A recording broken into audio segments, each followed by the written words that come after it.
بسم اللہ الرحمن الرحیم۔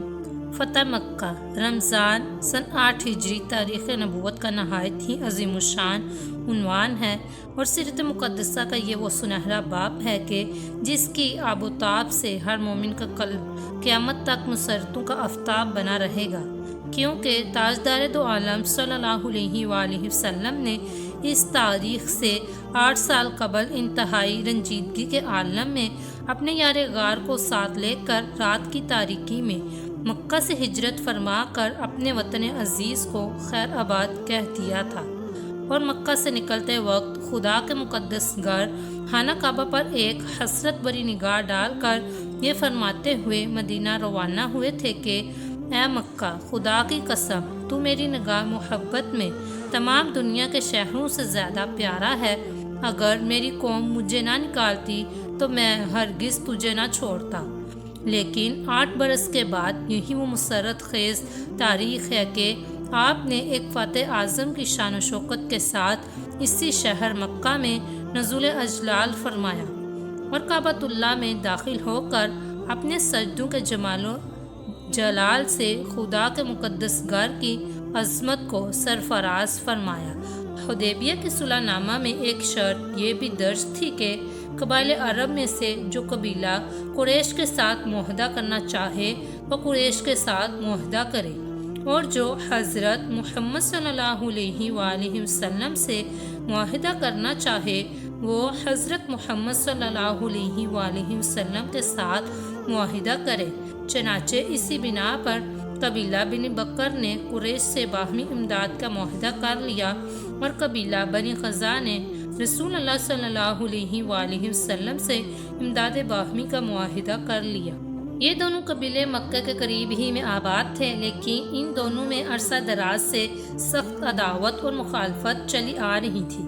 ایک مدت سے تو کفار قریش اور دوسرے قبائل عرب کے کفار مسلمانوں سے جنگ کرنے میں اپنا سارا زور صرف کر رہے تھے، لیکن صلح حدیبیہ کی بدولت جب مسلمانوں کی جنگ سے کفار قریش اور دوسرے قبائل کفار کو اطمینان ملا تو قبیلہ بنی بکر نے قبیلہ بنی خزاع سے اپنی پرانی عداوت کا انتقام لینا چاہا اور اپنے حلیف کفار قریش سے مل کر بالکل اچانک طور پر قبیلہ بنی خزاع پر حملہ کر دیا، اور اس حملے میں کفار قریش کے تمام رؤساء یعنی اکرمہ بن ابی جہل، صفوان بن امیہ، سہیل بن عمرو وغیرہ بڑے بڑے سرداروں نے علانیہ بنی خزاع کو قتل کیا ہے۔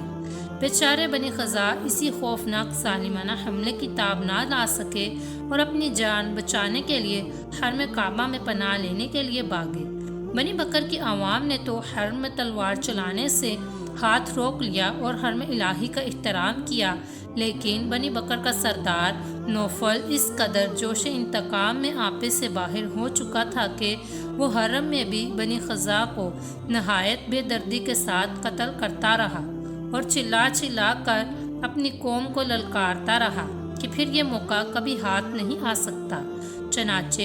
ان درندو صفت خونخوار انسانوں نے حرم الہی کے احترام کو بھی خاک میں ملا دیا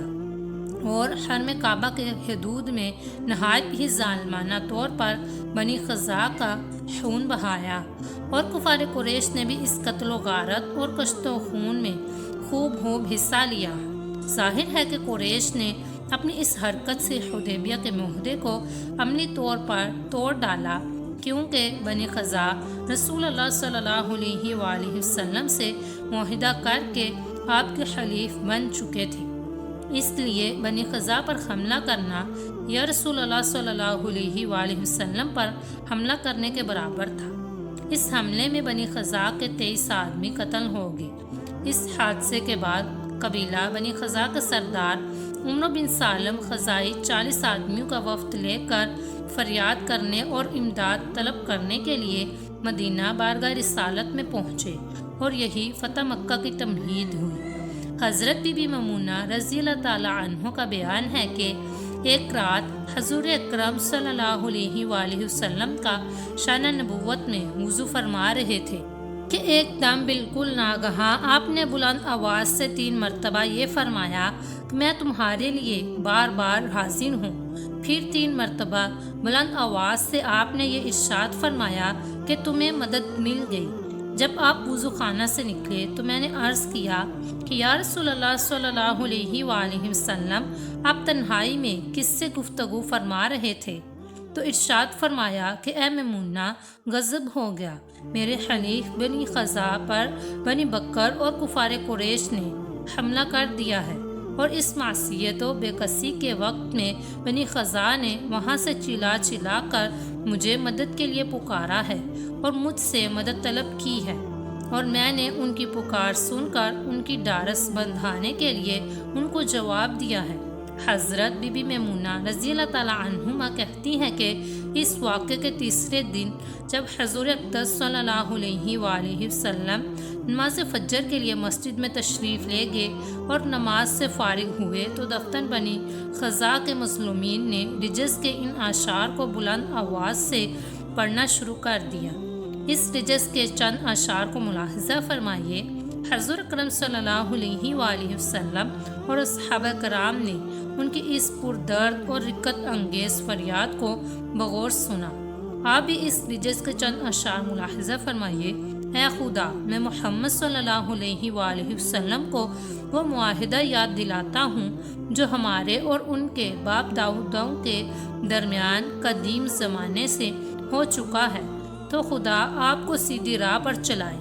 آپ ہماری مدد بھرپور کیجیے اور خدا کے بندوں کو بلائیے، وہ سب امداد کے لیے آئیں گے۔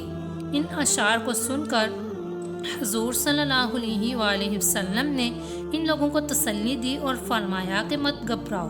میں تمہاری امداد کے لیے تیار ہوں۔ اس کے بعد حضور صلی اللہ علیہ وآلہ وسلم نے قریش کے پاس قاصد بھیجا اور 3 شرطیں پیش فرمائی کہ ان میں سے کوئی ایک شرط پیش منظور فرما لیں۔ نمبر 1، بنی خزاع کے مقتولوں کا خون بہا دیا جائے۔ نمبر 2، قریش قبیلہ بنی بکر کی حمایت سے الگ ہو جائے۔ نمبر 3، اعلان کر دیا جائے کہ حدیبیہ کا معاہدہ ٹوٹ گیا۔ جب حضور صلی اللہ علیہ وآلہ وسلم کے قاصدوں نے ان شرطوں کو قریش کے سامنے رکھا تو قرطہ بن عبدو عمرو نے قریش کا نمائندہ بن کر جواب دیا کہ نہ ہم مقتولوں کے خون کا معاوضہ دیں گے، نہ اپنے حلیف قبیلہ بنی بکر کی حمایت چھوڑیں گے۔ ہاں، تیسری شرط ہمیں منظور ہے اور ہم اعلان کرتے ہیں کہ حدیبیہ کا معاہدہ ٹوٹ گیا۔ لیکن قاصد کے چلے جانے کے بعد قریش کو اپنے اس جواب پر ندامت ہوئی، چنانچہ چند رؤسائے قریش ابو سفیان کے پاس گئے اور یہ کہا کہ اگر یہ معاملہ نہ سلجھا تو پھر سمجھ لو کہ یقیناً محمد صلی اللہ علیہ وآلہ وسلم ہم پر حملہ کر دیں گے۔ ابو سفیان نے کہا کہ میری بیوی ہند بنت عقبہ نے ایک خواب دیکھا ہے کہ مقام حجون سے مقام خندمہ تک ایک خون کی نہر بہتی ہوئی آئی ہے، پھر ناگہاں وہ خون غائب ہو گیا۔ قریش نے اس خواب کو بہت ہی منحوس سمجھا اور خوف و دہشت سے سہم گئے اور ابو سفیان پر بہت زیادہ دباؤ ڈالا کہ وہ فوراً مدینے جا کر معاہدہ حدیبیہ کی تجدید کریں۔ اس کے بعد بہت تیزی کے ساتھ ابو سفیان مدینے گیا اور پہلے اپنی لڑکی حضرت ام المؤمنین بی بی ام حبیبہ رضی اللہ تعالیٰ عنہما کے مکان پر پہنچا اور بستر پر بیٹھا ہی چاہتا تھا کہ حضرت بی بی ام حبیبہ رضی اللہ تعالیٰ عنہما نے جلدی سے بستر اٹھا لیا۔ ابو سفیان نے حیران ہو کر پوچھا کہ بیٹی، تم نے بستر کیوں اٹھا لیا؟ کیا بستر کو میرے قابل نہیں سمجھا؟ مجھ کو بستر کے قابل نہیں سمجھا؟ ام المؤمنین نے جواب دیا کہ یہ رسول اللہ صلی اللہ علیہ وآلہ وسلم کا بستر ہے اور تم مشرک اور نجس ہو، اس لیے میں نے یہ گوارا نہیں کیا کہ تم رسول اللہ صلی اللہ علیہ وآلہ وسلم کے بستر پر بیٹھو۔ یہ سن کر ابو سفیان کے دل پر چوٹ لگی اور وہ رنجیدہ ہو کر وہاں سے چلا آیا اور رسول اللہ صلی اللہ علیہ وآلہ وسلم کی خدمت میں حاضر ہو کر اپنا مقصد بیان کیا۔ آپ نے کوئی جواب نہیں دیا۔ پھر ابو سفیان حضرت ابو بکر صدیق اور حضرت عمر، حضرت علی رضی اللہ تعالیٰ عنہم کے پاس گیا۔ ان سب حضرات نے جواب دیا کہ ہم کچھ نہیں کر سکتے۔ حضرت علی رضی اللہ تعالیٰ عنہ کے پاس جب ابو سفیان پہنچا تو وہاں حضرت بی بی فاطمہ اور حضرت امام حسن رضی اللہ تعالیٰ عنہما بھی تھے۔ ابو سفیان نے بڑی لجاجت سے کہا کہ اے علی، تم قوم میں بہت ہی رحم دل ہو، ہم ایک مقصد لے کر یہاں آئے ہیں، کیا ہم یوں ہی ناکام چلے جائیں؟ ہم صرف یہی چاہتے ہیں کہ تم محمد صلی اللہ علیہ وآلہ وسلم سے ہماری سفارش کر دو۔ حضرت علی رضی اللہ تعالیٰ عنہ نے فرمایا کہ اے ابو سفیان، ہم لوگوں کی یہ مجال نہیں کہ ہم حضور صلی اللہ علیہ وآلہ وسلم کے ارادے اور ان کی مرضی میں کوئی مداخلت کر سکیں۔ ہر طرف سے مایوس ہو کر ابو سفیان نے حضرت فاطمہ ظاہرہ رضی اللہ تعالیٰ عنہما سے کہا کہ اے فاطمہ، یہ تمہارا 5 برس کا بچہ امام حسن ایک مرتبہ ایک اپنی زبان سے اتنا کہہ دے کہ میں نے دونوں فریق میں صلح کرا دی تو آج سے یہ بچہ عرب کا سردار کہہ کر پکارا جائے گا۔ حضرت بی بی فاطمہ رضی اللہ تعالیٰ عنہما نے جواب دیا کہ بچوں کو ان معاملات میں کیا دخل؟ بالآخر ابو سفیان نے کہا کہ اے علی، معاملہ بہت کٹھن نظر آتا ہے، کوئی تدبیر بتاؤ۔ حضرت علی رضی اللہ تعالیٰ عنہ نے فرمایا کہ میں اس سلسلے میں تم کو کوئی مفید رائے تو نہیں دے سکتا، لیکن تم بنی کنانہ کے سردار ہو، تم خود ہی لوگوں کے سامنے اعلان کر دو کہ میں نے حدیبیہ کے معاہدے کی تجدید کر دی۔ ابو سفیان نے کہا کہ کیا میرا یہ اعلان کچھ مفید ہو سکتا ہے؟ حضرت علی رضی اللہ تعالیٰ عنہما نے فرمایا کہ یک طرفہ اعلان ظاہر ہے کہ کچھ مفید نہیں ہو سکتا، مگر اب تمہارے پاس اس کے سوا اور چارہ کار ہی کیا ہے؟ ابو سفیان وہاں سے مسجد نبوی میں آیا اور بلند آواز سے مسجد میں اعلان کر دیا کہ میں نے معاہدہ حدیبیہ کی تجدید کر دی، مگر مسلمانوں میں سے کسی نے بھی کوئی جواب نہیں دیا۔ ابو سفیان یہ اعلان کر کے مکہ روانہ ہو گیا۔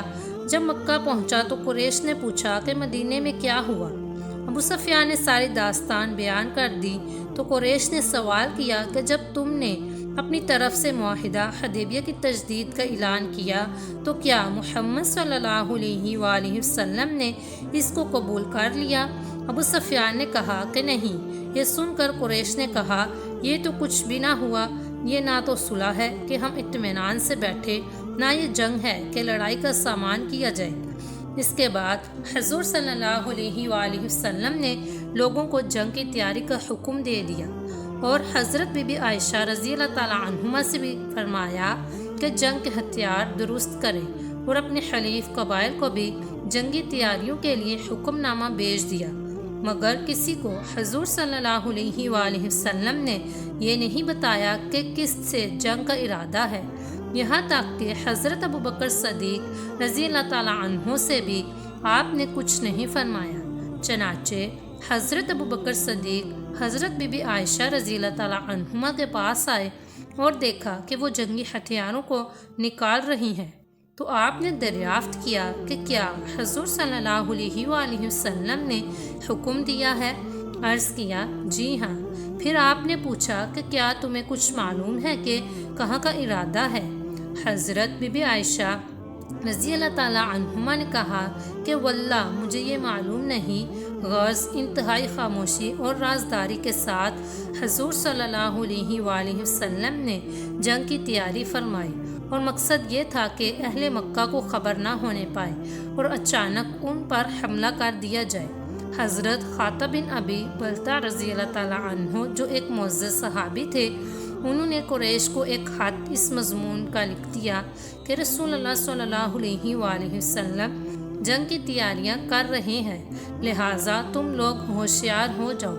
اس خط کو انہوں نے ایک عورت کے ذریعے مکہ بھیجا۔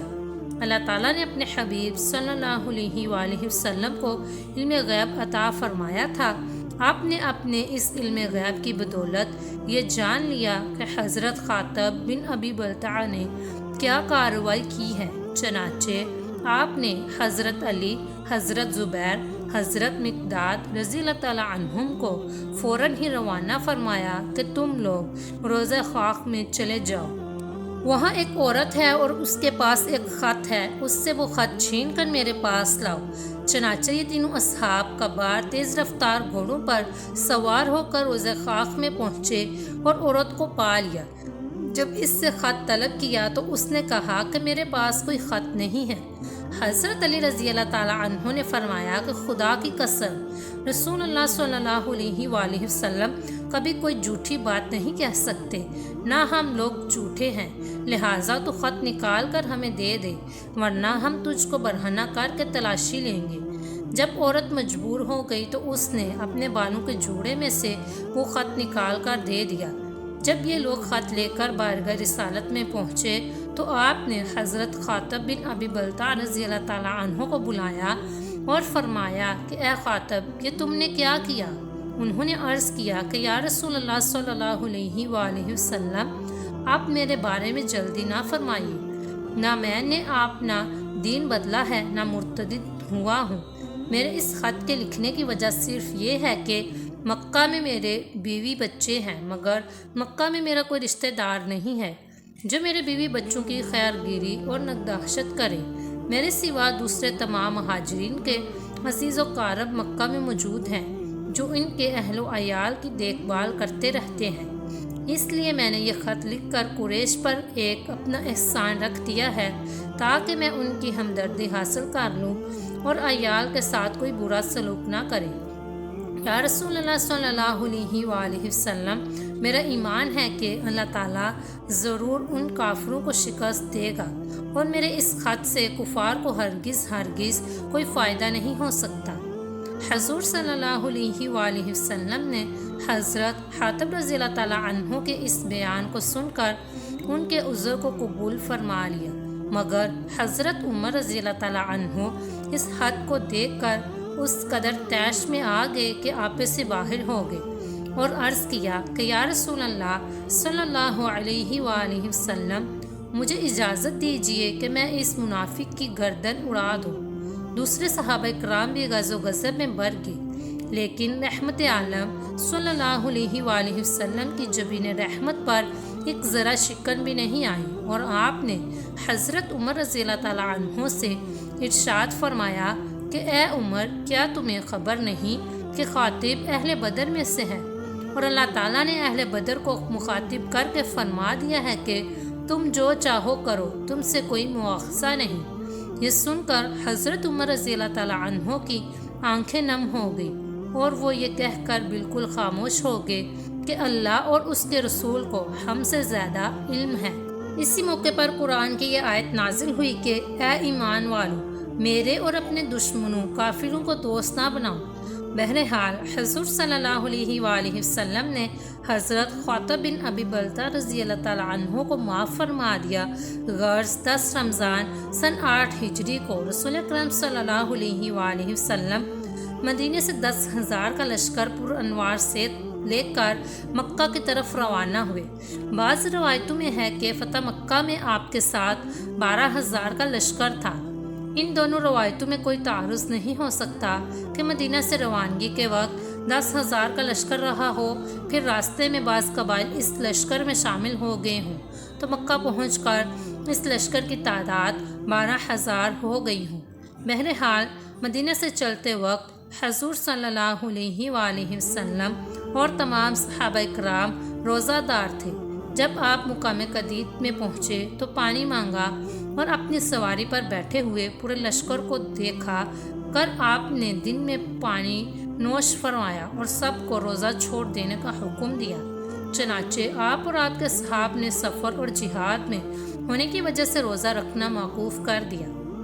حضور صلی اللہ علیہ وآلہ وسلم مقام حجفہ میں پہنچے تو وہاں حضور صلی اللہ علیہ وآلہ وسلم کے چچا حضرت عباس بھی اپنے اہل و عیال کے ساتھ خدمت اقدس میں حاضر ہوئے۔ یہ مسلمان ہو کر آئے تھے، بلکہ اس سے پہلے بہت مسلمان ہو چکے تھے اور حضور صلی اللہ علیہ وآلہ وسلم کی مرضی سے مکہ میں مقیم تھے اور حجاج کو زمزم پلانے کی معزز عہدے پر فائز تھے۔ اور آپ کے ساتھ میں حضور صلی اللہ علیہ وآلہ وسلم کے چچا حارث بن عبد المطلب کے فرزند جن کا نام بھی ابو سفیان تھا، اور حضور صلی اللہ علیہ وآلہ وسلم کے پھپھی زاد بھائی عبداللہ بن ابی امیہ جو ام المؤمنین حضرت بی بی ام سلمہ رضی اللہ تعالیٰ عنہما کے سوتیلے بھائی بھی تھے، بارگاہ اقدس میں حاضر ہوئے۔ ان دونوں صاحبوں کی حاضری کا حال جب حضور صلی اللہ علیہ وآلہ وسلم کو معلوم ہوا تو آپ نے ان دونوں صاحبوں کی ملاقات سے انکار فرما دیا، کیونکہ ان دونوں نے حضور صلی اللہ علیہ وآلہ وسلم کو بہت زیادہ ایذائیں پہنچائی تھیں، خصوصاً ابو سفیان بن الحارث آپ کے چچا زاد بھائی جو اعلان نبوت سے پہلے آپ کے انتہائی جان نثاروں میں سے تھے، مگر اعلان نبوت کے بعد انہوں نے اپنے قصیدوں میں اتنی شرمناک اور بیہودہ ہجو حضور صلی اللہ علیہ وآلہ وسلم کی کر ڈالی تھی کہ آپ کا دل زخمی ہو گیا تھا، اس لیے آپ ان دونوں سے انتہائی ناراض و بیزار تھے، مگر حضرت بی بی ام سلمہ رضی اللہ تعالی عنہما نے ان دونوں کا قصور معاف کرنے کے لیے بہت ہی پرزور سفارش کی، اور ابو سفیان بن الحارث نے یہ کہہ دیا کہ اگر رسول اللہ صلی اللہ علیہ وآلہ وسلم نے میرا قصور نہ معاف فرمایا تو میں اپنے چھوٹے چھوٹے بچوں کو لے کر عرب کے ریگستان میں چلا جاؤں گا، تاکہ وہاں بغیر دانہ پانی کے بھوک پیاس سے تڑپ تڑپ کر میں اور میرے سب بچے مر کر فنا ہو جائیں۔ حضرت بی بی ام سلمہ رضی اللہ تعالی عنہما نے بارگاہ رسالت میں آپ دیدہ ہو کر عرض کیا کہ یا رسول اللہ صلی اللہ علیہ وآلہ وسلم، کیا آپ کے چچا کا بیٹا اور آپ کی پھوپھی کا بیٹا تمام انسانوں سے زیادہ بد نصیب رہے گا؟ کیا ان دونوں کو آپ کی رحمت سے کوئی حصہ نہیں ملے گا؟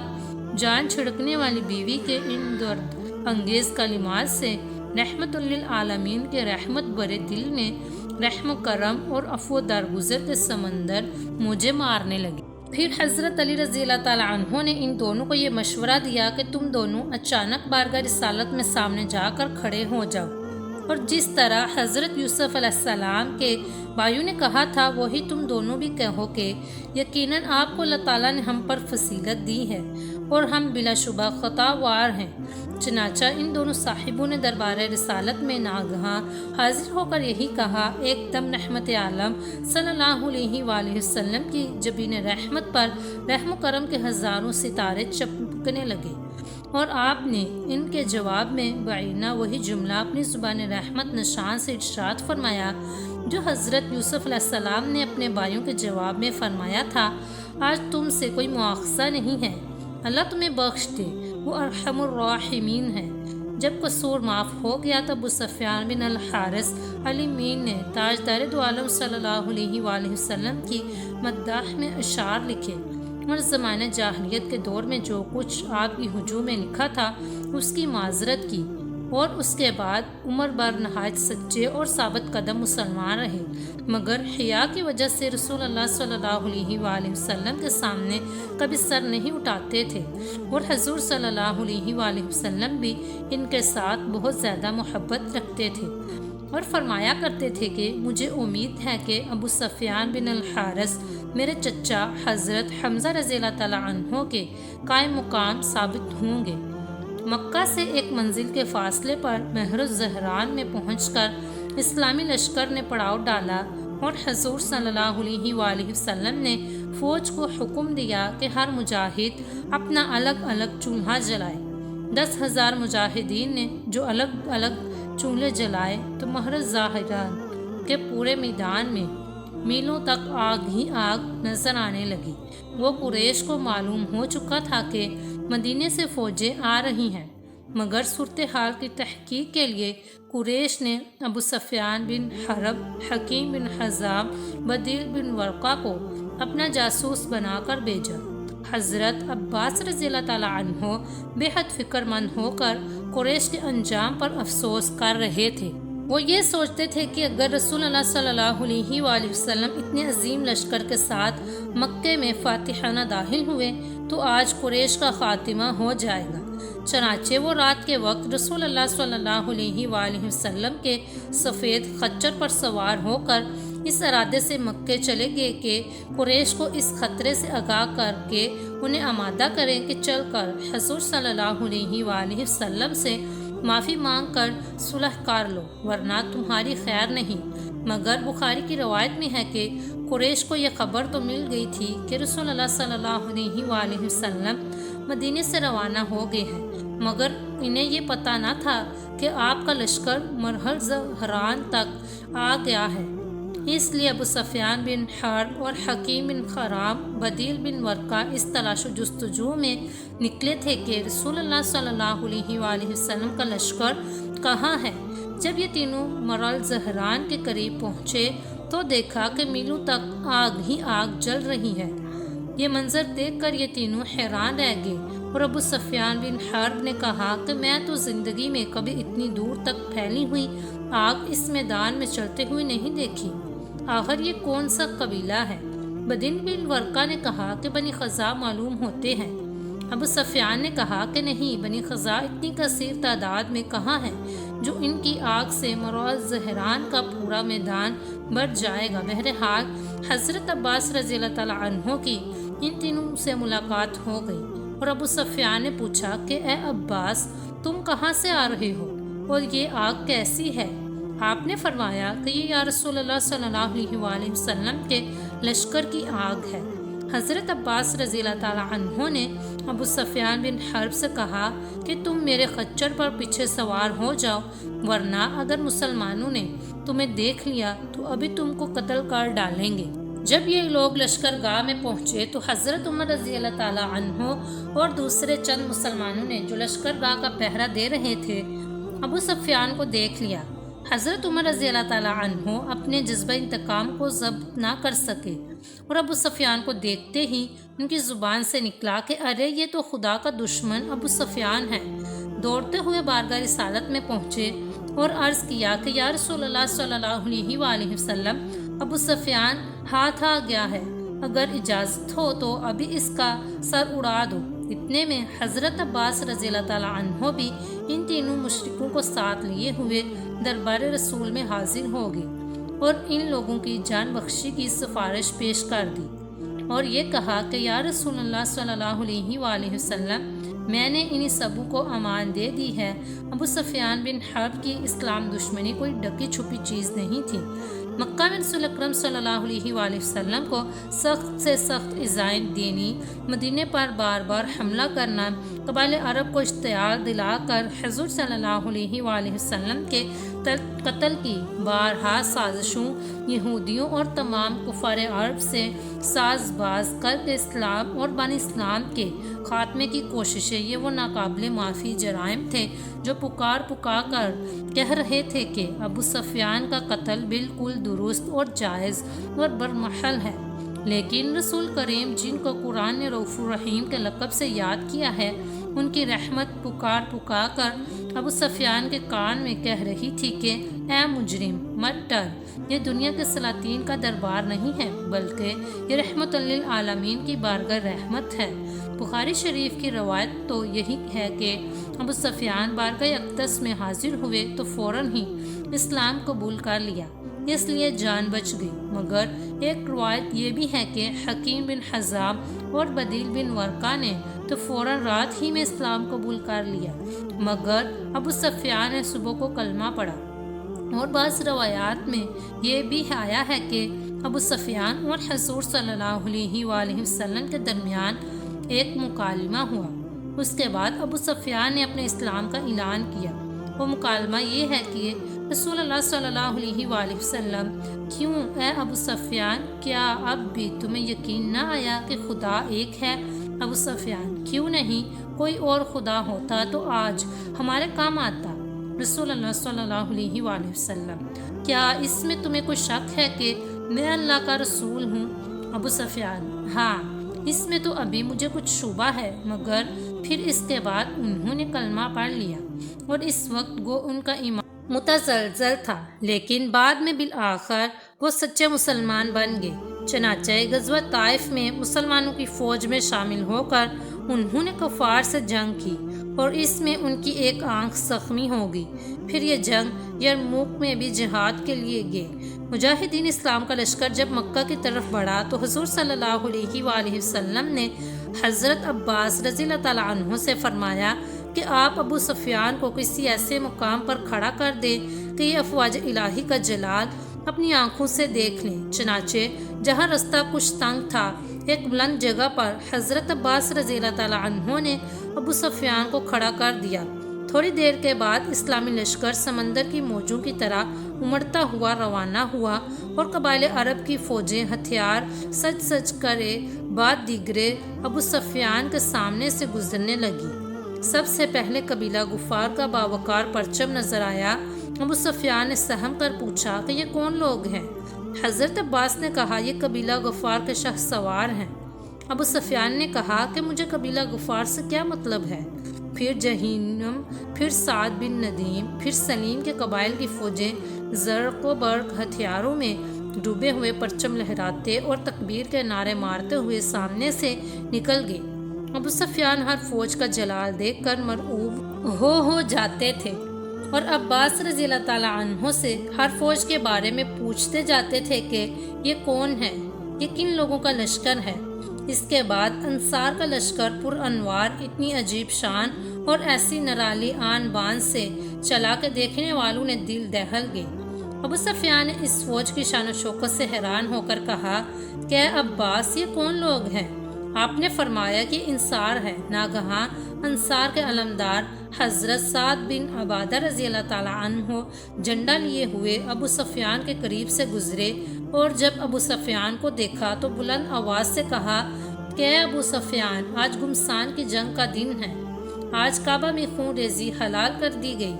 ابو سفیان یہ سن کر گھبرا گئے اور حضرت عباس رضی اللہ تعالیٰ عنہ سے کہا کہ اے عباس سن لو، آج قریش کی ہلاکت تمہیں مبارک ہو۔ پھر ابو سفیان کو چین نہیں آیا تو پوچھا کہ بہت دیر ہو گئی، ابھی تک میں نے محمد صلی اللہ علیہ وآلہ وسلم کو نہیں دیکھا کہ وہ کون سے لشکر میں ہیں۔ اتنے میں حضور تاجدار دو عالم صلی اللہ علیہ وآلہ وسلم پرچم نبوت کے سائے میں اپنے نورانی لشکر کے ہمراہ پیغمبرانہ جاؤ جلال کے ساتھ نمودار ہوئے۔ ابو سفیان نے جب شہنشاہ کونین کو دیکھا تو چلا کر کہا کہ اے حضور، کیا آپ نے سنا کہ سعد بن عبادہ کیا کہتے ہوئے گئے ہیں؟ ارشاد فرمایا، کیا کہا ہے؟ ابو سفیان بولے کہ انہوں نے یہ کہا ہے کہ آج کعبہ حلال کر دیا جائے گا۔ آپ نے ارشاد فرمایا کہ سعد بن عبادہ نے غلط کہا، آج تو کعبہ کی عظمت کا دن ہے، آج تو کعبہ کو لباس پہنانے کا دن ہے۔ اور حضور صلی اللہ علیہ وآلہ وسلم نے فرمایا کہ سعد بن عبادہ نے اتنی غلط بات کیوں کہہ دی؟ آپ نے ان کے ہاتھ سے جھنڈا لے کر ان کے بیٹے قیس بن سعد رضی اللہ تعالیٰ عنہ کے ہاتھ میں دے دیا۔ اور ایک روایت میں یہ ہے کہ جب ابو سفیان نے بارگاہ رسول میں یہ شکایت کی کہ یا رسول اللہ صلی اللہ علیہ وآلہ وسلم، ابھی سعد بن عبادہ یہ کہتے ہوئے ہیں کہ آج گمسان کی لڑائی کا دن ہے، تو حضور صلی اللہ علیہ وآلہ وسلم نے خفگی کا اظہار فرماتے ہوئے ارشاد فرمایا کہ سعد بن عبادہ نے غلط کہا، بلکہ اے ابو سفیان آج کا دن تو رحمت کا دن ہے۔ پھر فاتحانہ شان و شوکت کے ساتھ بانی کعبہ کے جانشین حضور رحمت للعالمین صلی اللہ علیہ وآلہ وسلم مکہ کے سرزمین میں نزول جلال فرمایا اور حکم دیا کہ میرا جھنڈا مقام حجون کے پاس گاڑا جائے، اور حضرت خالد بن ولید رضی اللہ تعالیٰ عنہ کے نام فرمان جاری فرمایا کہ وہ فوجوں کے ساتھ مکہ کے بالائی حصے یعنی قدا کی طرف سے مکہ میں داخل ہوں۔ تاجدار دو عالم صلی اللہ علیہ وآلہ وسلم نے مکہ کے سرزمین میں قدم رکھتے ہی جو پہلا فرمان جاری فرمایا وہ یہ اعلان تھا کہ جس کے لفظ میں رحمتوں کے دربار مجھے مار رہے ہوں، جو شخص ہتھیار ڈال دے گا اس کے لیے امان ہے، جو شخص اپنا دروازہ بند کر لے گا اس کے لیے امان ہے، جو کعبہ میں داخل ہو جائے گا اس کے لیے امان ہے۔ اس موقع پر حضرت عباس رضی اللہ تعالیٰ عنہ نے عرض کیا کہ یا رسول اللہ صلی اللہ علیہ وآلہ وسلم، ابو سفیان ایک فخر پسند آدمی ہے، اس کے لیے کوئی ایسی امتیازی بات فرما دیجئے کہ اس کا سر فخر سے اونچا ہو جائے۔ تو آپ نے فرما دیا کہ جو ابو سفیان کے گھر میں داخل ہو جائے اس کے لیے امان ہے۔ اس کے بعد ابو سفیان مکہ میں بلند آواز سے پکار کر اعلان کرنے لگا کہ اے قریش، محمد صلی اللہ علیہ وآلہ وسلم اتنا بڑا لشکر لے کر آ گئے ہیں کہ اس کا مقابلہ کرنے کی کسی میں بھی طاقت نہیں ہے، جو ابو سفیان کے گھر میں داخل ہو جائے اس کے لیے امان ہے۔ ابو سفیان کی زبان سے یہ کم ہمتی کی بات سن کر اس کی بیوی ہند بنت عقبہ جل بن کر کباب ہو گئی اور تیش میں آ کر ابو سفیان کی مونچھ پکڑ لی اور چلا کر کہنے لگی کہ اے بنی کنانا، اس کم وقت کو قتل کر دو، یہ کیسی بزدلی اور کم ہمتی کی بات بک رہا ہے۔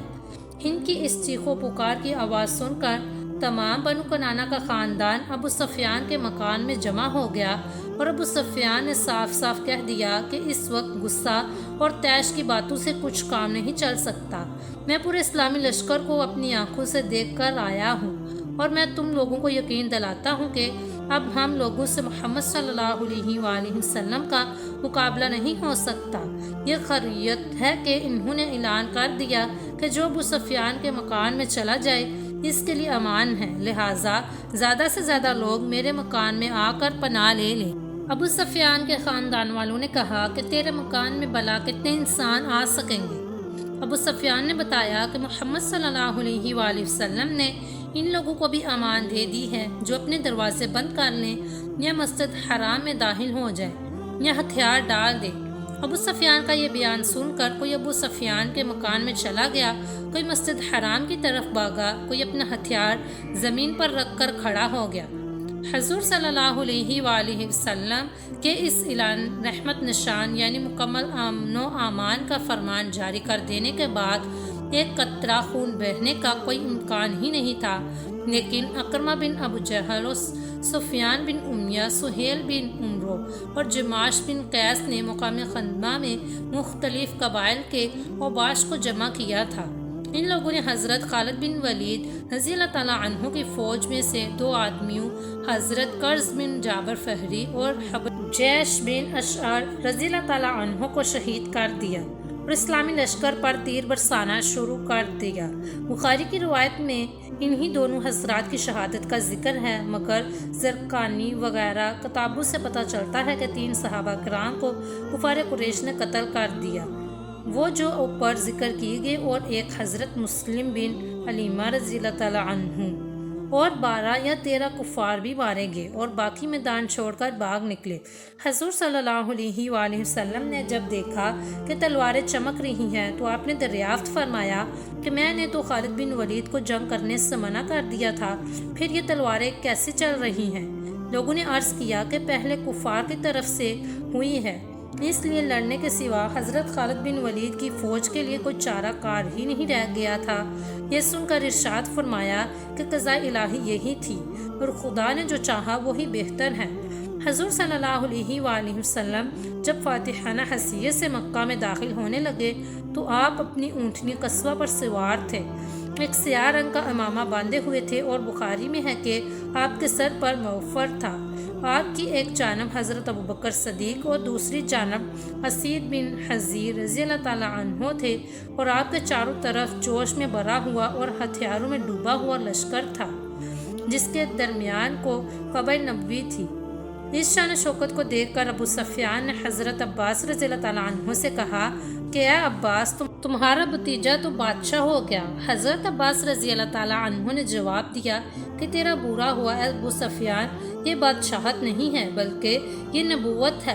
اس شاہانہ جلوس کے جو جلال کے باوجود شہنشاہ رسالت کی شان توزہ کا یہ عالم تھا کہ آپ سورہ فتح کی تلاوت فرماتے ہوئے اس طرح سر جھکائے ہوئے اونٹنی پر بیٹھے ہوئے تھے کہ آپ کا سر اونٹنی کی پالان سے لگ جاتا تھا۔ آپ کی یہ کیفیت تواضع خداوند قدوس کا شکر ادا کرنے اور اس کی بارگاہ عظمت میں اپنے عجز و نیاز مندی کا اظہار کرنے۔ اگر آپ کو ویڈیو پسند آئی ہو تو ویڈیو کو لائک کریں، شیئر کریں، کمنٹ کریں اور چینل کو سبسکرائب کریں۔ شکریہ۔